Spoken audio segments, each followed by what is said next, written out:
All right, court is calling 2022 CR 10260, State of Texas versus Maria Antoinette Neely. We're going to have parties announced for the record for the state. Jason Garahan, Your Honor. Defense. Meredith Chacon for Miss Neely, Your Honor. And are you Miss Neely? Yes, ma'am. Counsel, have you received all the discovery and did you review it with your client? I have, Your Honor, and I have signed the discovery acknowledgement. And before we begin the plea, I just need to put one short thing on the record with my client, if that's All right, so the court will find that the state is in compliance with discovery and you may put on the record what you wish.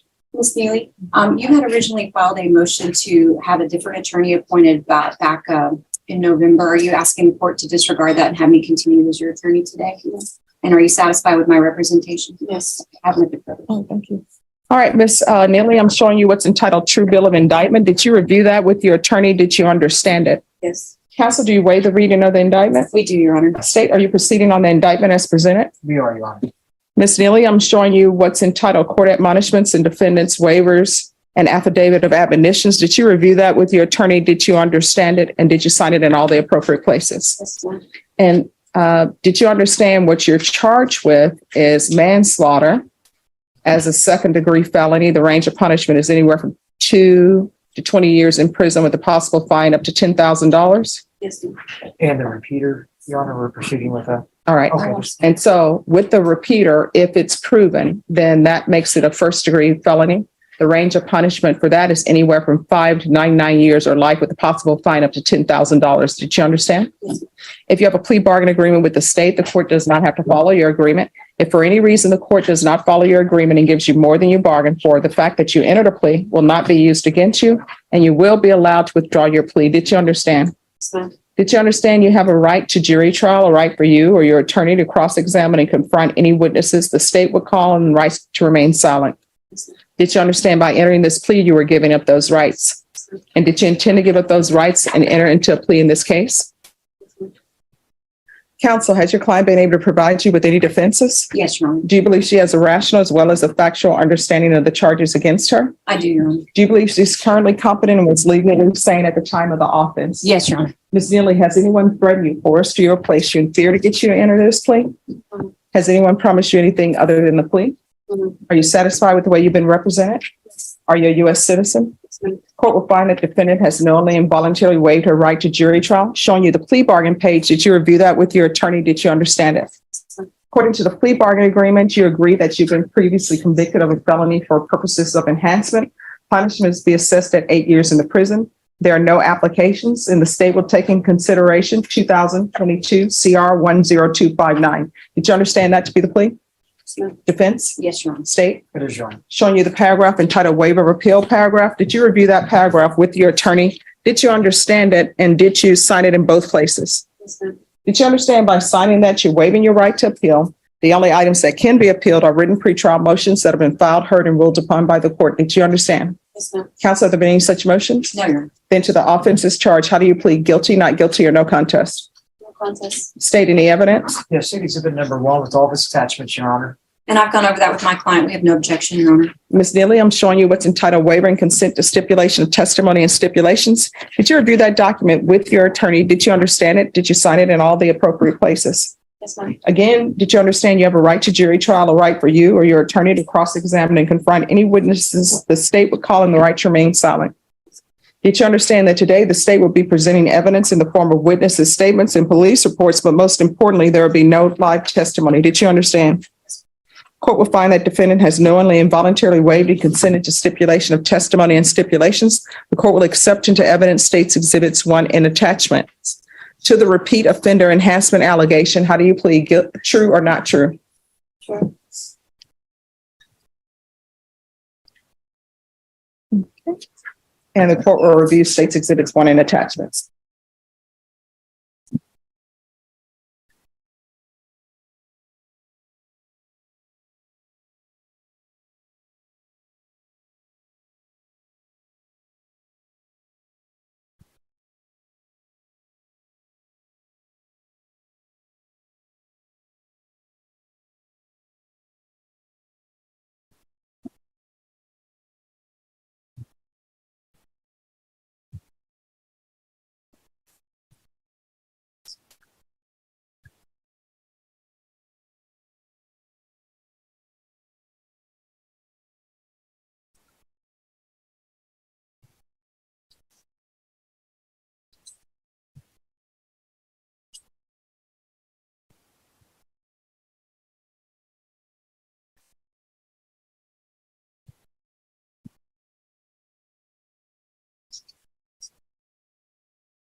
Oh, I guess I should have just paid attention to the arrow.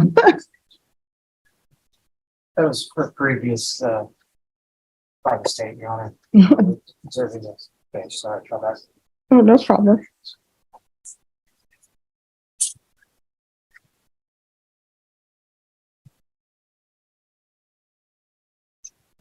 All right, after reviewing states exhibits 1 and attachments, the court will find there is sufficient evidence to find you guilty.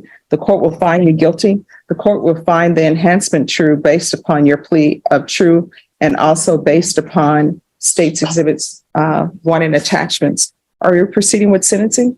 Yes, Your Anything you wish to say on behalf of your client? Your Honor, my client's taken responsibility. She also has a federal case that she has to take care of. And when she finishes her sentence on this case, she'll be going there. So we'd ask for credit for time served. All right. And is the felony case, I'm sorry, is the federal case still pending? No, she was on supervision, so it's going to be revoked, I believe. All right. I mean, I could ask that this run concurrent with that. If there's a but, way to make that happen, that would be excellent. We would ask for that. I can tell you because I guess technically you haven't been revoked on the federal case, even though I say run concurrently, it's really up to them whether they will do it or not. Do you know what the case number is? No, we don't. All right. If the court is, It's like the different cases. all right, the court is given the case number, the court, of course, will add that and have it added into the judgment. But for now, the court is just ordering that it run concurrent with the federal case. All right, is there anything else from either side with regards to sentencing? On the state, Your Honor. Showing you what's entitled Trial Court Certification of Defendant's Rights to Appeal. Did you review that document with your attorney? Did you understand it? And did you sign it? Because this is a plea bargain agreement, because I followed your plea bargain agreement, and because you waived your right to appeal, you do not have the court's permission to appeal. Do you understand?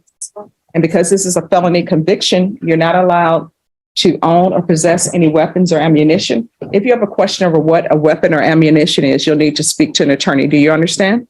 All right, we can go off the record. What are you planning on doing with the rest of your life? That's something that you need to be thinking about, unless you want to be the person who, when somebody comes to some institution, says, how does this place work? And they say, oh, you need to speak to the oldest person here.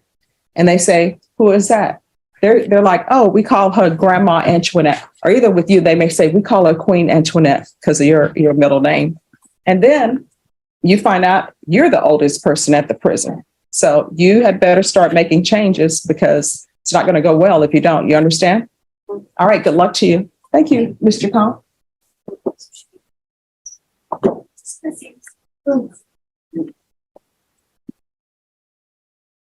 Court is calling 2022 CR 10420, State of Texas versus Joseph Allen Garza. Could I have parties announced for the record for the state? This on behalf of the state, Your Honor. For the defense? Ruben Flores for Mr. Garza. And are you Mr. Garza? Yes. All right. You entered a plea of no contest on February 6, 2023. According to the plea bargain agreement, punishment is to be assessed at 3 years in the prison, and there are no applications. All right, the court will follow your agreement, find you guilty, sentence you to 3 years in the prison, give you credit for any time served. Showing you what's entitled Trial Court Certification of Defendant's Rights to Appeal. Did you review that with your attorney? Did you understand it? And did you sign it?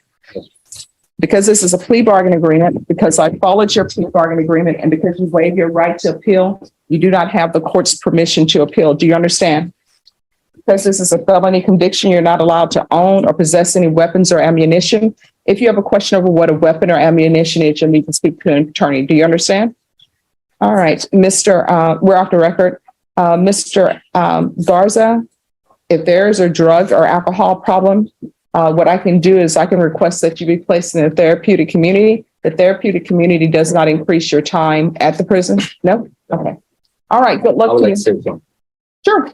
I was trying to contact Mr. Flores, and I just told him about the time, and I just want to say regret my life. I would like to press charges up. Mhm. All right. Are you going into custody? Thank you.